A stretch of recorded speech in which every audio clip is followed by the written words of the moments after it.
Hi everyone, it's Jay here. This video is about the manga releases that have been released in the first half of July, and then I'll do another video for the ones released in the second half.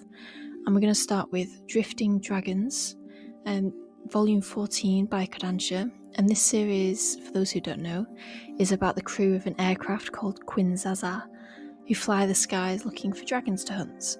And in this volume, there's another Slayer crew who is planning on killing the legendary dragon Typhon. That's because they want to secure a contract that will kind of endanger the dragon population with overhunting. So the only way to stop this is for the crew of Quinzaza to catch Typhon first. Then we've got Noragami, Stray God Volume 6. This is a supernatural action series that has been collected into 600-page 3-in-1 omnibuses, and they're all a larger size than the original version. And this omnibus includes volumes 16 to 18. It's released on the 4th of July, and Bishamon is on the brink of committing high treason against heaven. Then we have volume 14, To the Abandoned Sacred Beasts. So for those who don't know, this story is set after a civil war that pitted the North against the South. The outnumbered Northerners used dark magic to create monstrous super soldiers called incarnates. But now that the war's ended, those sacred beasts kind of have to learn to make their way in a peaceful society, or they're going to get killed by beast hunters. So let me know in the comments below if you've read this series and what you thought of it. And then we have A Galaxy Next Door Volume 5. This is on the 11th of July, and this series follows Ichiro, a manga artist whose parents died, and so he had to support his two younger siblings. He's stressed and on the brink of a breakdown when someone enters his life and helps him out, and that's Shiori. And in this volume, Shiori returns home to speak to her parents, but her mum's kind of avoiding her. So if you want to find out why, pick up the book.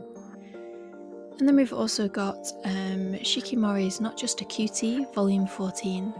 So Shikimori and Izumi are high school sweethearts, but while Shikimori seems all cute and fun, she has a cool, dark side which Izumi loves.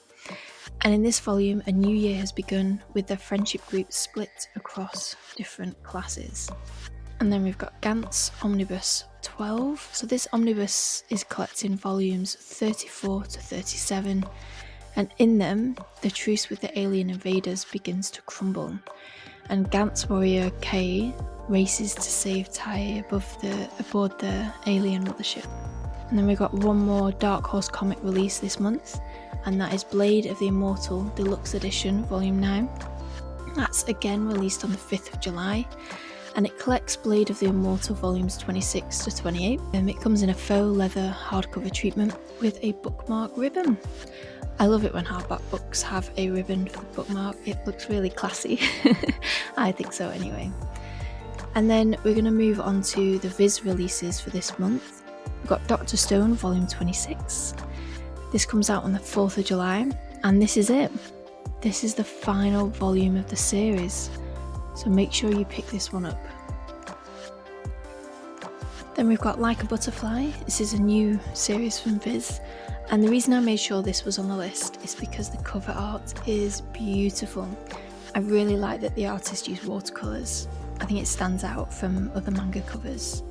And this is about a girl called Suiren. She finds herself captivated by this guy called Kawasumi after he rescues her from an unwelcome admirer. But she's way too shy to speak to anyone, much less this karate boy.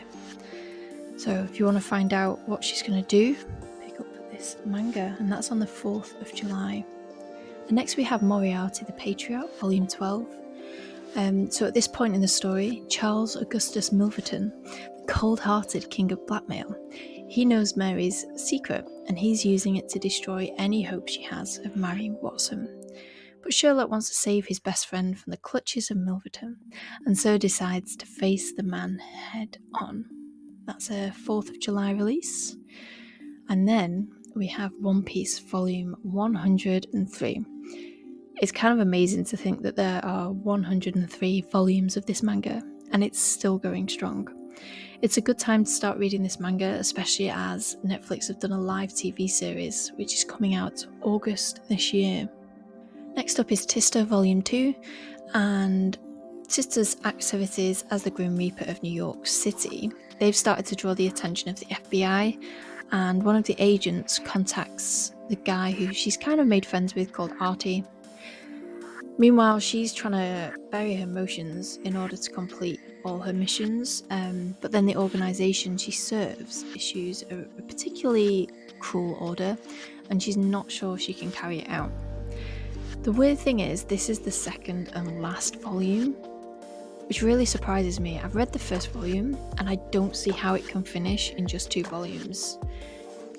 If it does, which the website says it does, it's going to be disappointing end, because it hasn't really gone into the world building, what the organisation's really about. You just get this brief surface level understanding of what's going on, which I think is really disappointing, but never mind, I guess we'll have to see. And next we have Dan Da Dan Volume 4. Now this is released on the 11th of July, and in this series you've got Momo and Okaran, and they're on opposite sides of the paranormal spectrum in terms of what they believe in and what they won't believe in, and their quest to prove each other wrong kind of leads them down a path of paranormal battles. And in this volume it's all about the aliens, so if you want to read more, pick it up. Then we've got a Disney Twisted Wonderland. It's the first one in the series, and Enma Yukon is a high school student and member of the Kendo Club. But he gets into an accident with a black carriage and he ends up in Night Raven College, a prestigious magic school in Twisted Wonderland. So if you do pick this up, let me know what you think of it. I think it sounds quite interesting. I'm just surprised it's got Disney on it. I don't know why, but there we go. And then the last Viz release we've got for the first half of the month is Kaiju number 8. And this is volume 7, and it's a really cool manga series and well worth picking up if you love action manga. And in this volume, Kaiju number 9 shows up to steal the power of Kaiju number 2. So that is out on the 11th of July.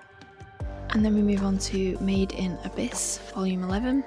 For those who don't know, the Abyss is an enormous pit and series of caves filled with wonders and terrors, and only the bravest cave raiders have gone in and survived, bringing back ancient artifacts. No one knows how deep the pit is, and Riko's mum actually disappeared in it years ago, leaving Riko on her own, but she still wants to go down and discover more about it. So that is a 7 Seas Entertainment release. And then we've got the Ancient Magus' Bride, volume 18. Again, released on the 4th of July. And this story follows Chise, who was a child nobody wanted. Her own mother didn't want her and said that she should never have been born. She ends up in a magical world with a being who has a skull for a head, and in this volume, she's out to try and save someone from themselves. And then we have Gap, Papa, Daddy at Work and at Home. So this is volume 2, and it's supposed to be a really cute series which follows a family where the dad comes across as quite cold to everyone else, but at home he's a real softie. So yeah, it's supposed to be quite a heartwarming series. So check that out if that's the kind of thing you want to read at the moment. And then we have My New Life as a Cat, volume 2. This is on the 11th of July, and in the first volume, high schooler Now ended up swapping bodies with a cat, not through his own choice. But now he's starting to adjust to life on 4 legs, and he's torn between figuring out what's happened to his human body and staying with the cute girl who has adopted him. Because obviously that is your priority. And then we have My Girlfriend's Child, volume 2, and Sachi's pregnancy is all but confirmed, and so she decides to visit a clinic alone. She's planning on having an abortion, but can she go through with it? And is there something that will change her mind? You have to read to find out. So that is it for the first half of the month. Look out later on for a second part to the month of the manga releases. I hope there's something there that piques your interest and makes you want to read more manga. I'm sure there is. There's plenty for me. But have a lovely manga reading month. Bye, everyone.